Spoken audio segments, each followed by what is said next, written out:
The Middle East is on the brink of a wider war amid fears of escalation between Iran and the U.S.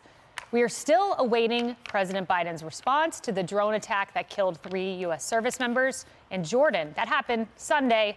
It's now Thursday. Last hour, Defense Secretary Lloyd Austin warned of a U.S. retaliatory strike. This is a dangerous moment in the Middle East. We will continue to work to avoid a wider conflict in the region. But we will take all necessary actions to defend the United States, our interests, and our people. And we will respond when we choose, where we choose, and how we choose. Tough words, or were they? Hello, everyone. This is Outnumbered. I'm Kayleigh McEnany, here with my co-host, Emily Campagno.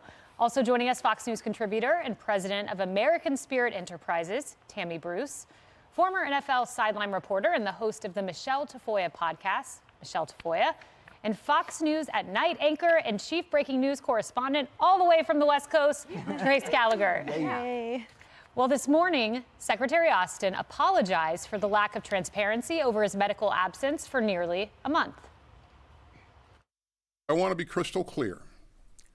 We did not handle this right, and I did not handle this right. I should have told the president about my cancer diagnosis. I should have also told my team and the American public. And I take full responsibility. I apologize to my teammates and to the American people.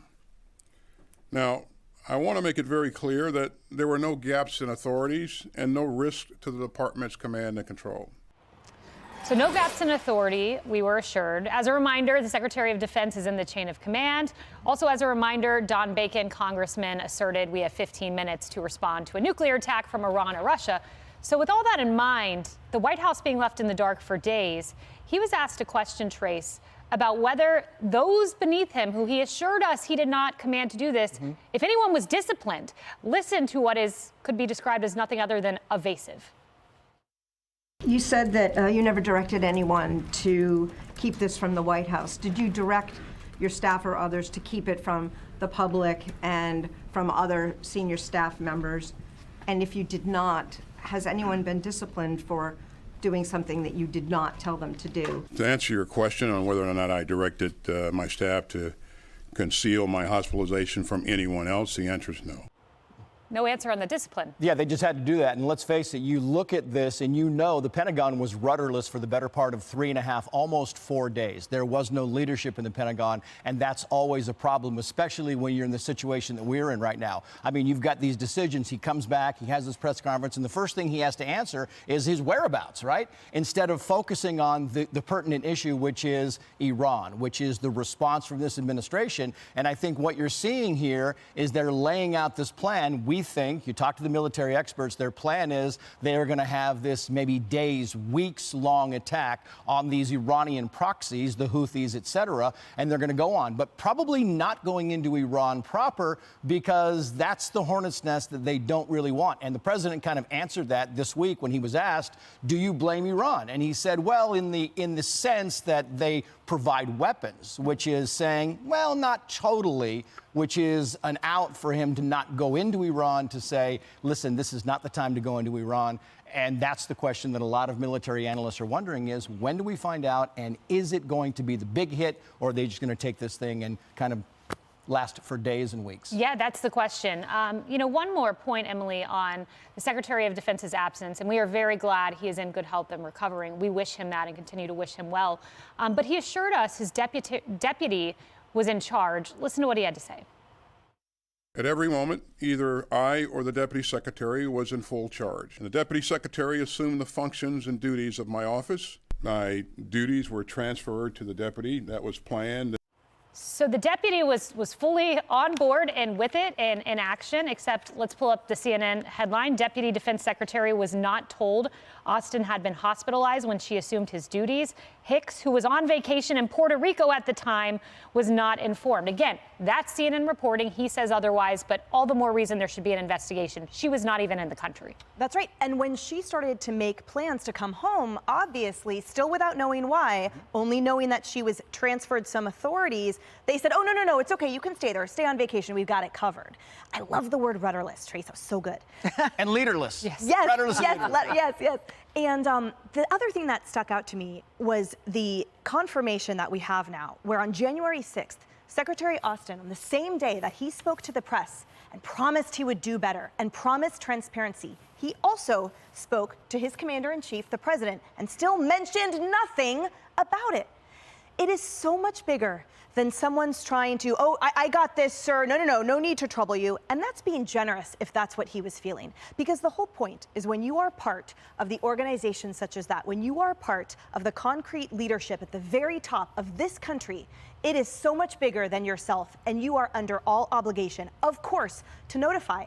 We were just talking about a moment ago that the Atlanta Falcons in December, they got fined $100,000 between the team and the head coach for failing to disclose an injury of one of their running backs before the Tampa Bay game. So if that's worth $100,000, if sports is worth that much, how much is the nuclear bomb worth?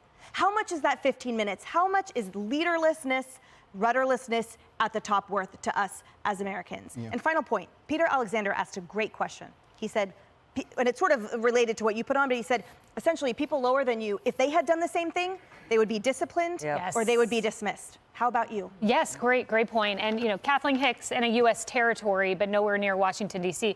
Tammy, I want to play for you. Here were his tough words for the Houthis, his tough words for Iran. Listen to this. The president will not tolerate attacks on American troops. The Houthis continue to do some things that are very irresponsible and illegal. We will call upon Iran to quit or to cease supplying the Houthis. We will respond when we choose, where we choose, and how we choose.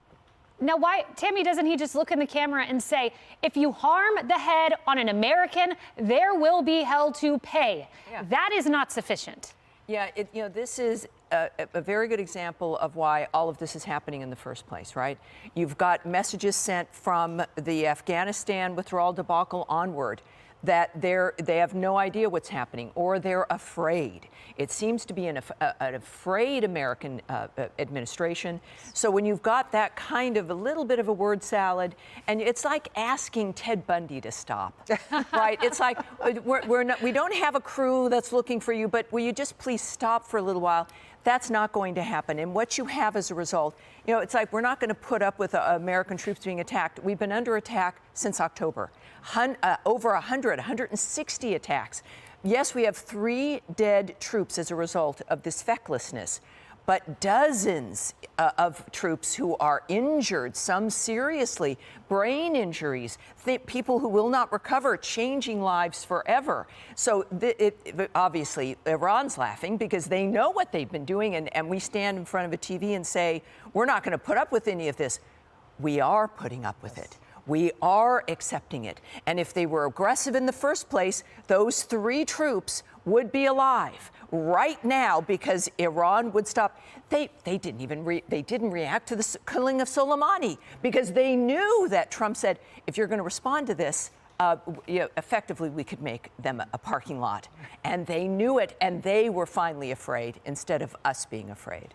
Michelle, I'm looking at my calendar. This attack happened Sunday. It is now Thursday. And it just brings to mind a Washington Post article about the Houthi attack that Biden ordered the strike on the Houthis. This was mid-January. And it took more than a week for him to actually deploy the plan. I mean, timing, it does matter here. It does. And I think what Tammy said was spot on. And not only do we have injuries and unfortunately fatalities, there's another injury here, and that's to the reputation of the United States and our government. I want to read something that John Bolton said recently, because I think he was spot on with this, and whatever you think of John Bolton, just hear this. He said, I think a big part of the problem here is Iran has been watching this for some time.